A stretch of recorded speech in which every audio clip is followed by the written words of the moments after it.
Kamusta mga ate, kuya, beshi? Si Chari po ito mula sa The Sun, Moon, Stars, PH Tarot. Ipapaalam ko lang po na ito po ay isang general read o pangkahalatang pagbabasa at maaring hindi lahat ay magtugma sa inyong sitwasyon. I-check din nyo ang inyong Moon, Rising at Venus sign. Baka doon mas tumugma ang read para sa inyo. At kung ang mensahe ay tama sa inyo, paki-like lang po at mag-subscribe kung hindi pa ninyo ito ginagawa. Okay, mag-umpisa na po tayo.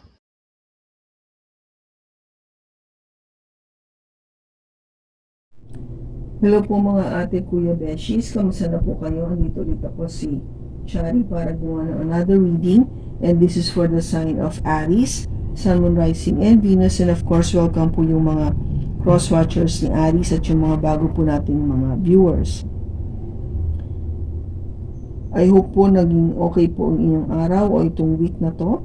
So, tignan natin ngayon kung ano pong enerhiya or mensahe ang ating pong mababasa para sa iyo, Aries, at sa iyong person.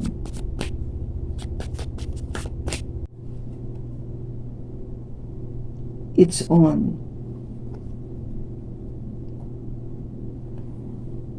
I see you looking good and moving on. I don't care who you're talking to. I'm better. I will compete for you. Okay? So,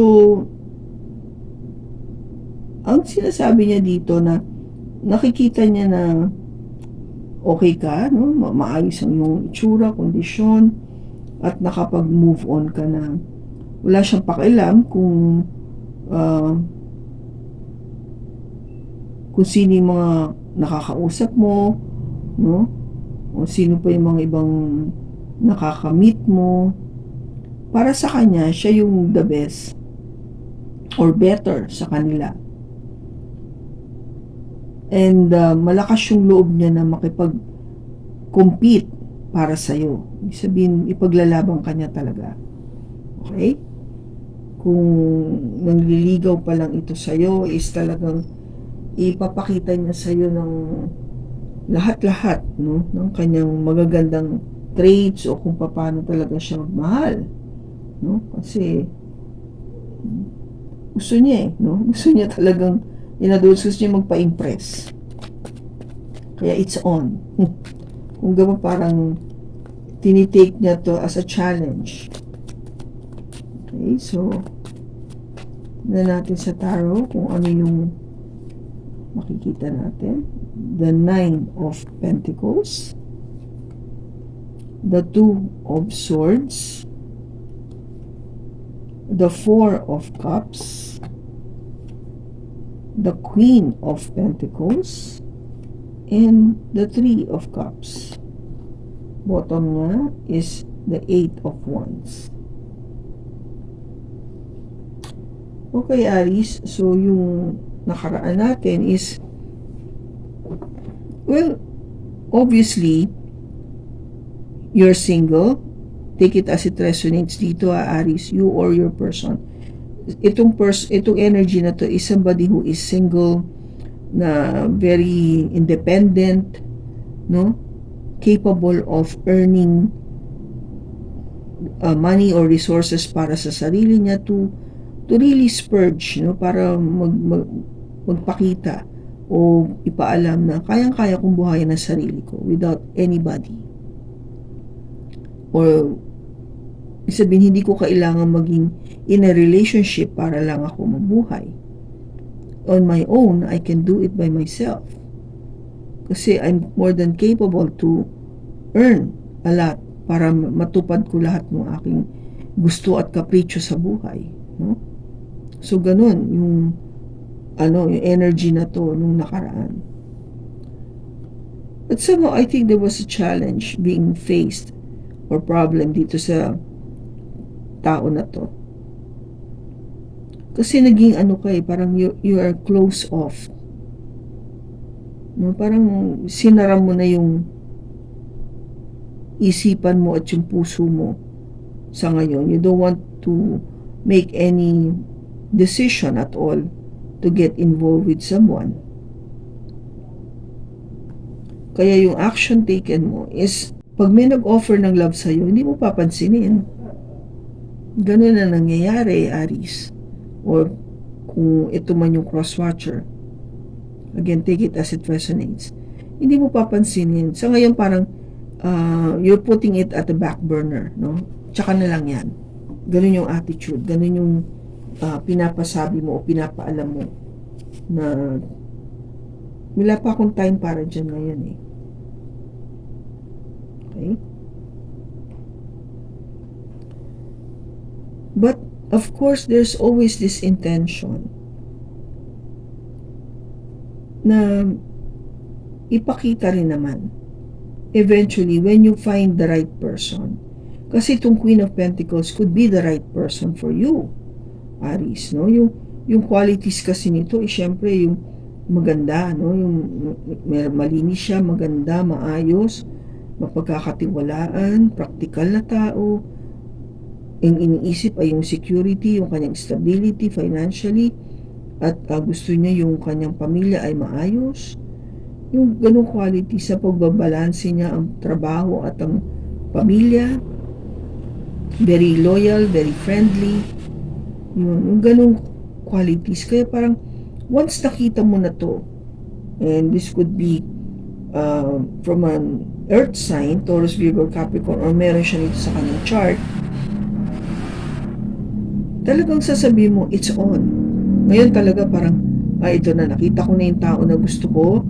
Sige, I will compete. Papakita ko talaga dito na kaya kong sumabay o tumapat dun sa mga taong pumuporma din sa kanya. Diba? Papakita ko. Kasi kung gaba kahanga-hanga yung taong to sa'yo, kaya parang naintriga ka na, challenge ka na, ipakita talaga sa'yo na worth ka din. Na even better pa nga sa mga ibang nakikilala nito. Okay? So, what is the outcome? I think there will be a date, no? In the future. Magkakaroon kayo ng date, possibility to get together, to get to know each other more. Kasi magkakaroon ng frequent subsequent dates, no? Hindi lang once, but you will have na mga iba pang dates that you will be planning. Kasi I think you and this person would be doing very well. Okay? Kaya something to celebrate about, no? Once nakita mo siya. And of course, yung sinasabi dito kasi is communication is the key. Yung pag-uusap, yun ang importante. Kailangan makilala mo siya at kailangan din makilala mo siya. No? Kailangan din na makilala ka niya. Did I say it right? Okay. Communication is the key. Ang kailangan kasi is makilala mo siya at siya makilala ikaw. Okay? Kasi once na-establish nyo na yung sarili niyan, there will be a new beginning for both of you. And Pentacles also, no? Kasi di ba Pentacles yung hawak niya? So talagang makikita mo na magkakaroon ng panibagong pag-uumpisa, ng magandang pag-uumpisa sa inyong dalawa in terms of how you get along, in terms of yung cooperation between the two of you, yung abundance ba, para nagfo-flow lang sa inyong dalawa. And eventually, I think you will end up to be together kasi with the Ten of Pentacles, this is really having it all together. Nasa sa inyo na lahat kasi eventually you will get married, you will have children, you will have your house, your car, yung money at the bank, yung mga ganon. So habang pagtanda, maayos na maayos ang buhay niyo because I think you really work, you and this person work very hard para magkaroon nga ng magandang future together. Okay? So, this is really something na maganda kasi akala mo okay ka lang as single, nag-umpisa kang ganyan, which is normal. akala mo hindi mo na siya papansinin o wala mo ng love, but nung nakita mo to, nung nakilala mo na to, parang ay, magbago isip ko. Gusto ko na talaga siya makilala. Okay? Tingnan natin, bakit andito yung Four of Cups? We have the Four of Swords, the Four of Wands, and the Knight of Swords. Tatlong four. Wow. So, yung sinasabi natin dito is, kasi nga, hindi mo napapansinin muna, no? Yung mo napapansinin, yun ang plano, kasi gusto mo muna talagang mag-concentrate sa sarili mo, magpahinga, huwag muna magmadali pagdating sa pag-ibig, kasi you want something na talagang pangmatagalan, pang long term na talaga, na very stable, na that would lead to marriage, at hindi nagmamadali. Hindi nagmamadali para dito sa relationship na to. Something na talagang would take time to get to know each other first. Bakit andito yung Three of Cups? Bakit andito yung Three of Cups? We have the High Priestess, the Ace of Swords, and the Chariot. Yeah. So, di ba sabi ko, dates will be possible. There's something to celebrate about. Kasi, when it comes to this person, you use your intuition, no? Ginamit mo talaga siya para alam mo kung ano yung paano siya i-approach, no? And when you communicate with this person, you talagang very honest ka na from the very start, which I think that person appreciates very much. Dahil pagiging honest mo, nakikita mo na this is really the way to move forward. Okay, ito yung, kung gabay mo sa strategy, ito yung paraan na the best para ka makamove forward with this person. Okay, kung gaba umangat ka dun sa iba, kasi di ba sabi, I will compete for you, di ba?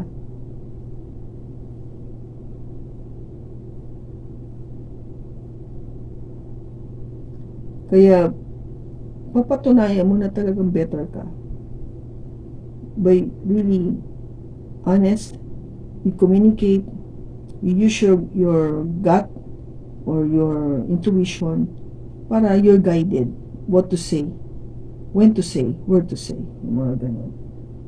Okay?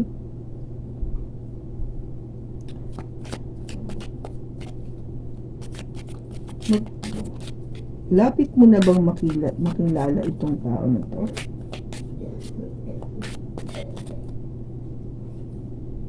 Yes. Malapit na.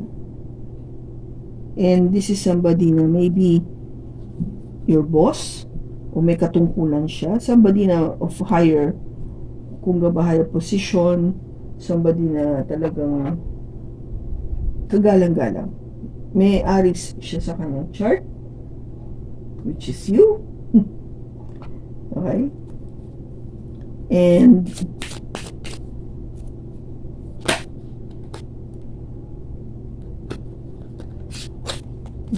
tanong natin kung kailan ito mangyayari, kung hindi pa ito nangyayari. Winter time. So which is towards what? December, January, February? O mga ganun, di ba? So, abangan, something na baka pagdating ng panahon na yon, ito na siya. Okay? So, kung kaninong aris man itong nakuha natin ng energy, maraming salamat sa pagsama mo sa akin sa pagbasa na to. Sana nakatulong ito ng malaki sa'yo. Sa susunod po muli, ingat ka and God bless.